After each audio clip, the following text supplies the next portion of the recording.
Boa noite, professor Agostinho da Silva. Boa noite. Alguém carregou ali num botão para que comecemos a conversar. Vamos a isso. Isso de alguma forma constrange a nossa conversa, ou não creio que seja assim? Acho que não. Que não. Que é como se estivéssemos antigamente, em qualquer lugar em que nos tivéssemos encontrado, e vamos continuar a conversa. Mas vamos ser um pouco atores, por mais que estejamos descontraídos, ou o professor já conseguiu uma descontração tal que não se sente um pouco aqui na pele de alguém que está a representar um papel? Pode ser que a minha contração me apareça a mim e aos outros como descontração. Não vai interpretar esta pergunta que acabei de lhe fazer como ousadia demasiado da minha parte? Não, ou faça arrogância. mas à vontade. Eu creio que um homem que aceita este desafio de jogar o gozo da conversa nessa afirmação de uma vadiagem, esse homem que também se afirma a si mesmo como português à solta, tem conversado muito ultimamente, o que o torna um pouco um vadio que ficou parado, ou que está demasiado parado. Não se sente demasiado parado por conversar muito e vadiar pouco? Claro, o interessante é vadiar muito e conversar pouco. Ou, enquanto se faz a vadiagem, conversar por dentro. Mas é sempre muito melhor conversar com outra pessoa qualquer, porque o outro está noutra posição, pode ser muito melhor do que a nossa. E desde que ele se exprima com toda a liberdade, pode aparecer mesmo com um pensamento inteiramente contrário, que nós só temos, por um lado, que louvar estarmos num tempo da liberdade em que cada um pode dizer aquilo que lhe pareça que é o mais interessante. Por outro lado, é muito bom sempre que o outro fale, e muito bom a maior parte das vezes que o outro pense o contrário daquilo que se está pensando, porque podemos nós estar iludidos a nosso respeito. De maneira que aquilo que aparece contra, eu acho que deve ser sempre olhado como alguma coisa de positivo, e tirarmos um proveito para avanço daquilo que a muita gente parece significar um recuo. De maneira que faz a favor de estar inteiramente à vontade, exatamente aquilo que pensar, exatamente aquilo que quiser dizer. Nesse seu elogio da conversa, há uma permanente busca do contrário. É um catador de contrários quando conversa com alguém? Não sou um caçador de contrários, sou caçador de coisa nenhuma. Desde que a vida venha e me ofereça aquilo que ela acha que interessa a ela a vida, ou interessa a nós, qualquer um dos dois. Então, ela Isso que tem venha acontecido, e diga, professor? Tem acontecido isso? A vida tem chegado à sua porta? Tem-lhe trazido coisas boas? amavelmente tem acontecido da parte dela ter trazido aquelas coisas que, mesmo parecendo contrárias, acabam por ser positivas, no sentido que eu considero que é positivo tudo aquilo que constrói, que vai adiantando a construção. E negativo tudo aquilo que para a construção, por exemplo, na admiração de si próprio. De maneira que tudo quando surge adverso ou contrário, me parece extremamente interessante. E, sobretudo, porque é uma revelação da pessoa que o faz. Como se a vida em si mesma soubesse catar também os preguiçosos que estão ali a contemplá-la e soubesse estimá-los um pouco mais. Um homem sentado à soleira da porta, contemplando a vida, e ela acaba favorecendo esse olhar contemplativo. É isso? Sente que há esse jogo harmonioso? Faz isso. É bom estarmos o mais possível em silêncio para que a vida e ela possa falar. Veja só o que sucede em textos. Eu estou sempre citando estes textos porque as pessoas acham muito estranho que eu esteja citando estes textos, e eu os cito porque são receitas para o futuro. A Ilha dos Amores do Camões ou A História do Futuro do António Vieira são coisas em que eles pretendem, sobretudo, que a pessoa esteja em silêncio ouvindo. Da parte do Camões, porque é aquela linguagem politeísta de que ele gostava, que era moda no tempo, não? E fala a voz da deusa. E o Vieira, que era um jesuíta muito disciplinado, ele queria que as pessoas ouvissem a voz de Deus, estivessem o mais possível em silêncio para ouvirem a voz da deusa ou para ouvirem a voz de Deus. Essa é uma referência decisiva no seu pensamento. Já numa emissão destas falou da voz da deusa, falou Exatamente. do Vieira, falou do Camões. Exatamente, porque é para o futuro. Agora, nós o que podemos é dizer de outra maneira. Nós temos que estar o mais possível calados, quietos, pensando também dentro da nossa cabeça o menos possível de pensamentos que nos digam respeito só a nós, para ouvirmos a voz de quem? Agora vamos não dizer a voz de Deus, que é para não imitar o Camões, nem vamos dizer a voz de Deus, que é para não imitar o Vieira, mas vamos dizer a voz da ciência, a voz da arte, a voz da mística, de tudo aquilo que efetivamente nos pode libertar, cada uma à sua maneira, do espaço e do tempo. Professor, e as pessoas que estão ali a ouvir-nos em casa, já que isto é de alguma forma uma montra, e que ouvem sistematicamente apelar a essa escuta, esse posto de faroleiro, de vigia, para captar a voz da deusa nos seus muitos sinais, como é que elas captam a voz da vida, elas que passam pela vida como condenados? Mas isto é a coisa terrível da maior parte das pessoas que vivem neste tempo. Elas estão interessadas por pormenores, ou estão interessadas por drogas, várias espécies de drogas. Uma das quais o trabalho. O consumismo é uma droga. E o trabalho? E o trabalho às vezes é uma droga. Por isso é que as pessoas, muitas vezes, quando se reformam, morrem logo, porque lhes faltou a droga. Estavam distraídos pela vida porque estavam a ter que realizar uma tarefa.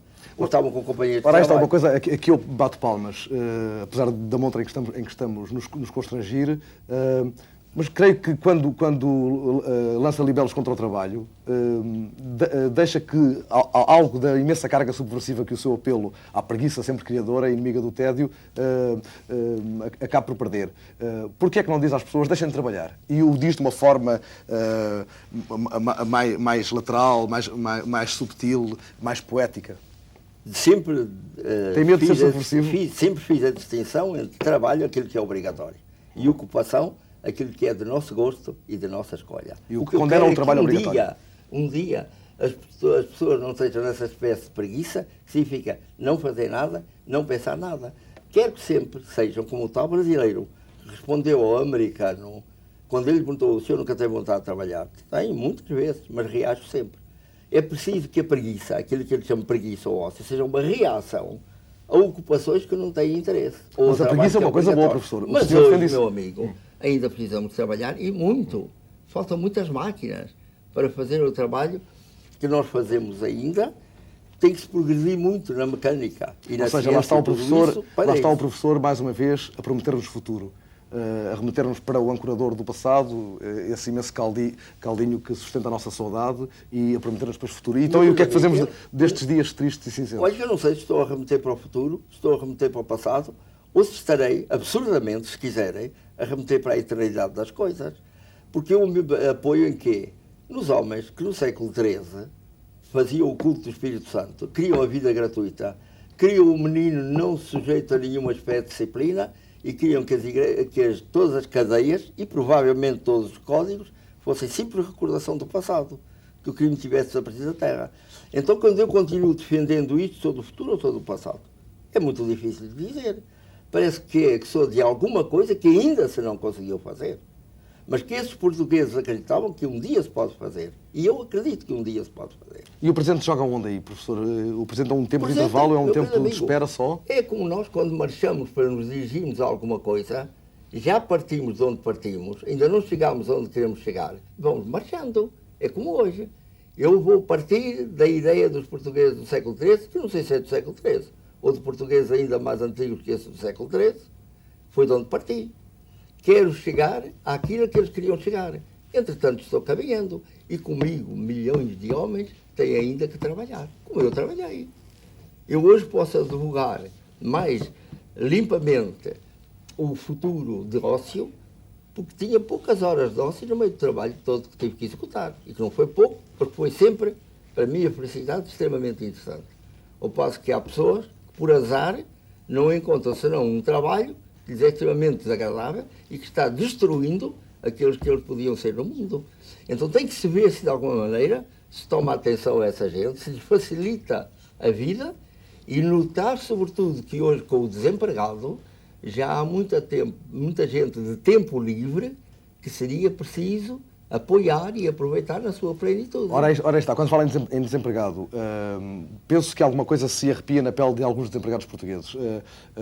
Consegue explicar-lhes o que é que quer dizer-lhes quando diz aí está esse grande exército de desempregados, eles são de alguma forma já um esboço de futuro, tal como sonhamos. Mas de facto não são. De facto o presente nega isso. De facto é terrível para eles viver os dias da grande incerteza em que vivem. E sabe o amigo porque eles são do presente? Porque alguém tem que trabalhar para eles. O dinheiro que eles recebem do Estado não cai do céu, aos trambolhões. É dinheiro de impostos que alguém paga. Então o que acontece é que muita gente hoje está pagando impostos para disso tirarem as despesas do comum, digamos assim, e por outro lado, o subsídio para os desempregados não morrerem de fome. Mas ainda se não fez alguma coisa muito mais importante do que isso, é uma universidade inteiramente aberta para que esses desempregados possam não morrer de tédio, tenham alguma coisa que os interesse. O que é que pode interessá-los, professor? O pode interessar arte, pode interessar ciência, pode interessar mística. Abriu-se já alguma coisa que dissesse, aqui se pode aprender ciência, aqui se pode aprender arte, aqui se pode aprender mística. Eu gostaria de um dia poder ainda fazer uma pequena experiência de abrir alguma coisa em que coubessem 2 ou 3 pessoas para aprenderem uma arte que quisessem, uma ciência que quisessem, ou uma espécie de mística que quisessem. E não me importaria de abrir alguma coisa se só tivesse 3 pessoas aprendendo cada uma a sua coisa. Porque isso é semente. Valia a pena, mesmo que fossem 3. E claro. Então é um homem que anda a semear em que campo? Acha que o campo em que semeia é fértil ou dentro de 2, 3 anos este discurso não pega mais? Meu amigo, o campo é sempre fértil. Eu o que temo muitas vezes é que a semente seja avariada. Por culpa minha ou não. O que é aqui a semente específico, professor? O que é aqui a semente? É isso. É, por exemplo, se foi um amigo, esta mesa dava para mais 2. Pois dá. E os 3 que estão à minha frente, por exemplo, diziam, já que você faz essas ofertas, meu querido amigo, eu quero aprender latim. E o outro dizia, eu quero aprender escultura. E o outro dizia, eu quero aprender como é a mística do Sufi nos muçulmanos. E eu disse, muito bem, vamos lá começar. Do latim eu vou sabendo, as outras coisas não sei. Vamos procurar quem venha aqui ensinar. E outro dia, quando eu falei isso a propósito dos alunos que não entravam na universidade, houve um grande professor de matemática que me escreveu e disse, se você a qualquer altura precisar de um matemático, eu estou inteiramente ao seu dispor. E nunca o Ministro da Educação lhe fez uma oferta dessas? Nunca o Ministro da Educação, por exemplo, chamou para uma mesa destas e disse, professor, ponha lá as suas ideias na mesa? Meu querido amigo, o grave nessas coisas é ser Ministro da Educação. Isso é que é perigoso, não é? Sim? Estar aqui a falar consigo e para um público que nos ouve aos 2, é excelente, é do melhor que há. Agora, por exemplo, quando eu penso, outro dia houve não sei quem na rua que me encontrou e disse, gostei muito da sua fala na televisão, aquelas coisas que se dizem, não é? O senhor não gostaria da pasta da educação? Eu disse, nada, nem pensar nisso. A pasta da educação é extremamente perigosa para toda a pessoa, tem dentro o poder e, além disso, tem que mover uma máquina fantasticamente poderosa e com grande propensão para a inércia para que realmente se possam fazer coisas. Não. Eu queria era começar por aqui. Fazemos aqui ao mesmo tempo o Ministério da Educação, a primeira universidade livre, a primeira fantasia poética no mundo, no que se refere a aprender e ensinar. Então e esta montra, esta gigantesca montra, virá-la do avesso, fazer desta montra uma escola, como a defende, o outro lado da escola? Isso eu acho que sim, que é uma coisa que se pode fazer. Simplesmente suponho que dentro das técnicas seria meio monótona.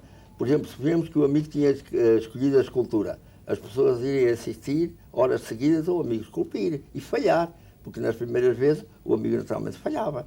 Ou outro do latim, ou outro da mística muçulmana, a coisa seria monótona. Não, tem que ser viva, pessoa olhando pessoa. E o que tem é que haver uma documentação audiovisual daquilo que se for fazendo, para de vez em quando se fornecerem ao público as videocassetes, que vão em grande parte substituir o livro no futuro.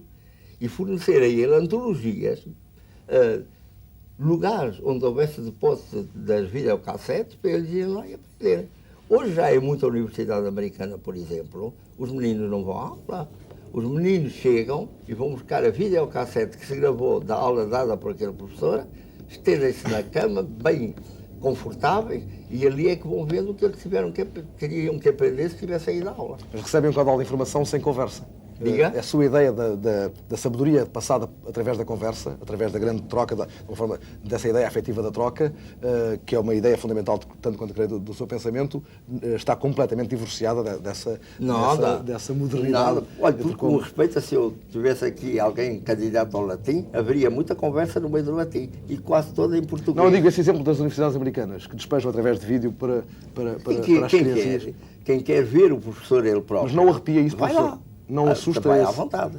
É uma opção apenas. Porque tudo quanto é interessante na vida deve ser sempre por opção. Não haver nada obrigatório. Porque é muito engraçado. Nós temos o divertimento como obrigatório. Como tinham os coitados dos gregos, que chamavam à escola tempo livre e tinham um escravo de propósito para pegar o menino à força e levá-lo ao tempo livre. Não podemos fazer uma coisa dessas. Tá? Temos que entrar em processos inteiramente novos. Por enquanto, meu querido amigo, que o regimento ainda tem que marchar a passo até obter a vitória sobre a carência que há no mundo para tanta e tanta gente, até lá temos que resignar a ser da tropa. Temos que nos resignar a fazer a nossa parte de trabalho para que cheguemos à vitória final. Mas depois não. Não temo que as pessoas, ao ouvirem esse discurso, temos que nos resignar acabem por se resignar tanto que depois não percebam quando é que chegou a altura de deixarem de ficar resignadas? Meu querido amigo, alguns já estão percebendo, porque já estão desempregados. É apenas as pessoas esperarem que venha um momento não terrível como é hoje para a vida delas, em que elas vão procurar o emprego e não encontram emprego, mas chega a uma altura em que tenho a certeza que já estão reformados e que podem dirigir-se a outro lugar, onde você tem à sua disposição isto. Para comer, você tem à sua disposição o subsídio de desemprego. Mas para o resto, para você aprender o que não sabe, ou desenvolver aquilo que já começou, você redirige-se a este outro lugar e eles indicam onde há uma universidade aberta, estou chamando de universidade aberta esta mesa, não? Uma universidade aberta, onde você pode encontrar aquilo que realmente procura para dar um sentido à sua vida. A maior parte das pessoas vivem sem sentido para a vida. E por isso, meu amigo, é que eles vão para a tal história do consumismo, ou é por isso, por exemplo, que a literatura que mais se vende é a literatura de ficção, em que as pessoas chegam ao sábado, compram um livrinho da ficção e se evadem completamente da vida até raiar a segunda-feira. Sempre com muitas saudades do sábado e do domingo que passaram. Posso concluir que o professor não lê ficção? Diga. O professor não lê ficção?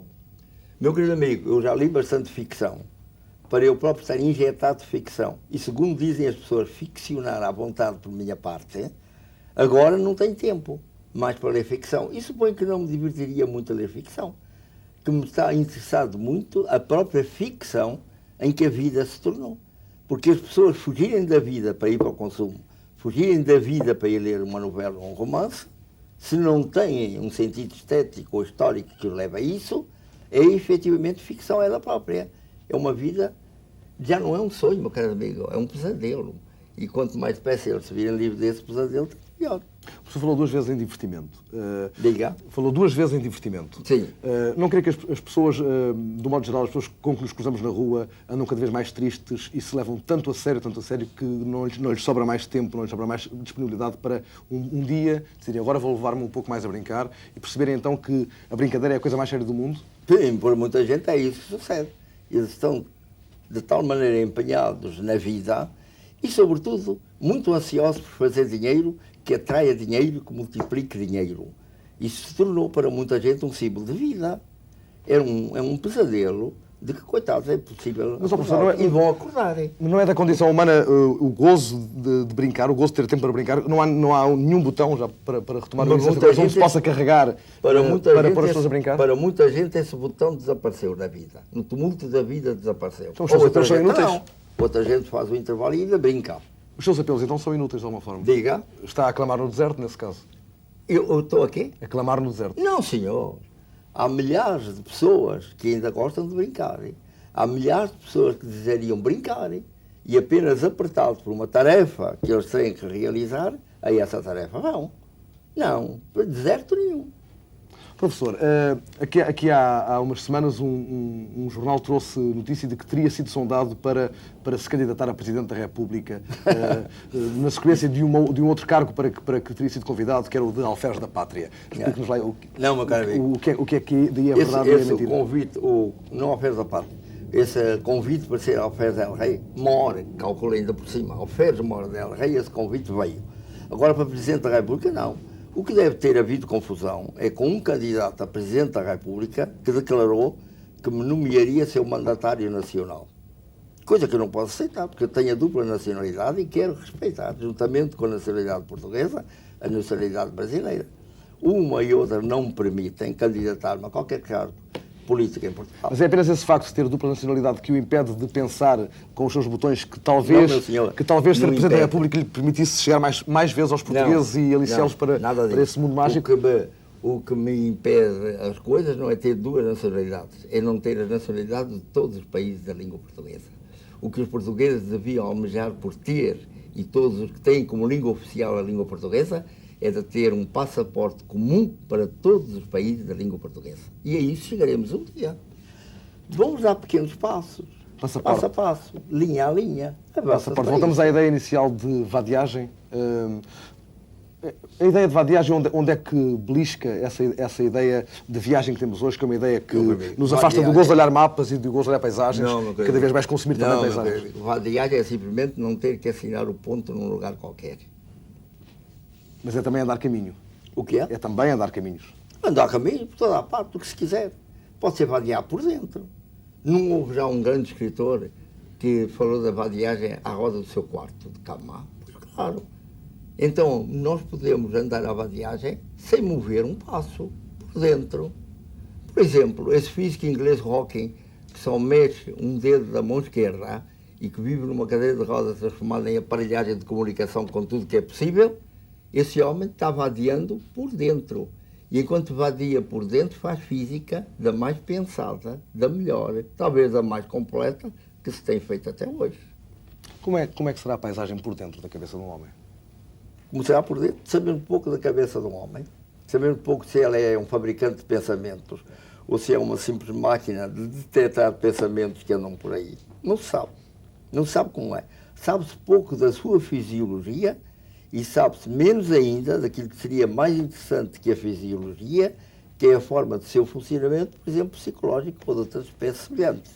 Mas imagina a cabeça de um homem por dentro como uma espécie de quarto escuro também ainda? Não, com o quarto escuro. É à volta do qual se dão passos. Com uma forte iluminação, se vadia... nós é que provavelmente não temos olhos para ver essa iluminação. Cada um só vê do universo aquilo que a sua sensibilidade, a sua maneira de ser lhe permite. O universo pode ser muito mais vasto e muito mais diferente do que aquilo que é apenas o nosso mundo. Pode haver nesta mesa uns seres microscópicos que andem passeando por entre os átomos que constituem a mesa. Nós não damos por eles. Provavelmente estão fazendo belíssimos poemas que nós nunca escutaremos e que nunca entenderemos. Podemos imaginar as coisas mais espantosas. Ou podemos imaginar, pelo contrário, gigantes tremendos por os quais nós sejamos os seres microscópicos que imaginamos para esta mesa rodando entre os átomos. E então, professor, nessa quase impossibilidade de resolver esses mistérios, outros se levantam, aparentemente mais legíveis, e são esses que nós vamos um pouco ensinar a perceber ao mundo inteiro. O professor continua a desafiar-nos sistematicamente para essa grande aventura, essa aventura de sermos o único povo capaz de descobrir mistérios mais tangíveis.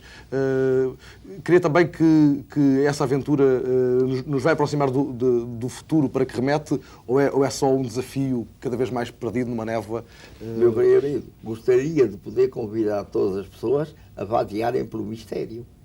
Porque o resto que é conhecido, ou é ainda desconhecido para nós, mas pode ser cognoscível, podemos vir a conhecê-lo, isso virá um dia ou outro. Provavelmente o mistério é alguma coisa que nós nunca conheceremos. Ou conheceremos só segundo uma ideia que fazemos do que é o mistério, sem que seja o mistério. Pode ser que suceda isso. Então me parecia que se eu pudesse convidar alguém para uma boa vadiagem, seria a boa vadiagem por todo o mistério que nos cerca, completo, e que nós devemos ver cada vez mais como mistério. Ao mesmo tempo que tomemos também a ideia de que qualquer coisa, esta mesa, por exemplo, ao mesmo tempo que é um mistério, é também alguma coisa muito conhecida que eu posso, por exemplo, pôr em matemática. Há as duas coisas ao mesmo tempo. O simultâneo é que é o interessante na vida. Mas se eu tivesse que escolher entre aquilo que é concreto para um dia dominar o concreto e passar a aborrecer-me em todas as horas vagas que tivesse, eu o que gostaria é que se me apresentassem sempre mistérios sucessivos para eu ir vadiando, e se pudesse vadiar com os amigos, excelente, muito melhor ainda seria. Sempre à conversa.